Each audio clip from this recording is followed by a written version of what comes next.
Tov, Boker Tov, Beshem Hashem, Naaseh ve'Natzliach. Deux shailot aujourd'hui. Une qu'on connaît tous, Haïm Mutar levarech chavero kodem shitpalet filat shacharit. On a vu ensemble qu'on ne disait pas Shalom avant la prière, car le premier Shalom appartient à Kadosh Baruch Hu. Quand on parle de la prière, on parle de la Hamida. C'est-à-dire il y a avant la Hamida et il y a après la Hamida. La question qui est posée ici, c'est est-ce qu'on peut le bénir? Misheberach avotenu, Yiratson, que tu es une excellente journée, mais varchim oto. La réponse, En le'agdim shalom lechavero kodem, filat shachri v'chen bezor kadosh. Ichmir me'od, shelo levarech et chavero kodem, shitpalel shacharit. Le Zohar Kadosh nous met en garde. Ne fait pas de bénédiction avant d'avoir fait la prière de shacharit.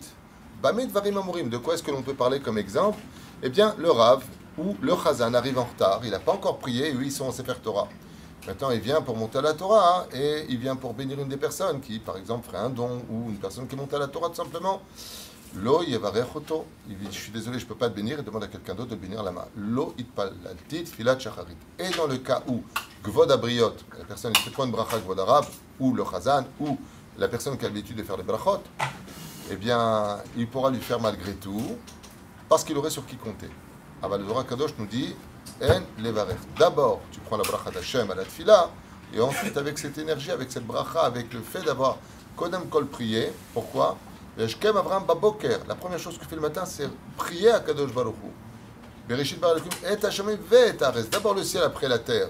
Et la reine Za Sheila Rishona Lo Yevarech. Deuxième question qui est tellement posée. Je pense que tout le monde a certainement à faire cette question-là au moins une fois par an.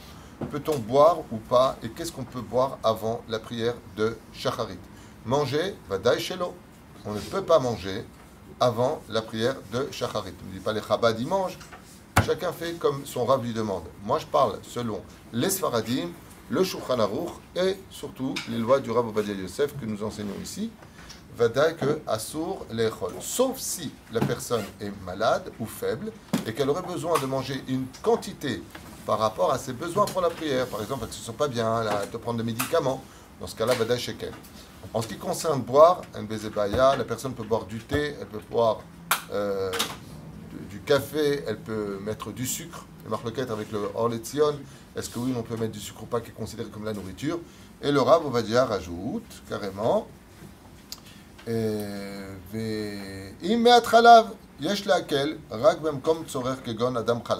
si la personne veut mettre un café au lait, le lait ça renforce un petit peu, parce qu'il se sent un peu faible, il se prierait mieux avec un peu de lait dans son café, ce serait permis malgré tout. Mais regardez comment il dit les choses. S'il se sent faible, il peut rajouter du lait. C'est pas évident. Pourquoi?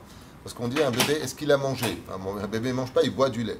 Le lait est considéré comme une nourriture et non pas forcément comme une boisson. Et c'est pour cela que c'est vu un petit peu en disant, est-ce que le lait, on peut le mettre ou pas? S'il veut absolument boire un café au lait parce qu'il prierait plus dans la joie, par exemple, alors il est plus faible, il y a une raison à cela, alors il pourrait rajouter du lait. Mais un café ou un thé avant la prière, à davar, mutar, c'est permis.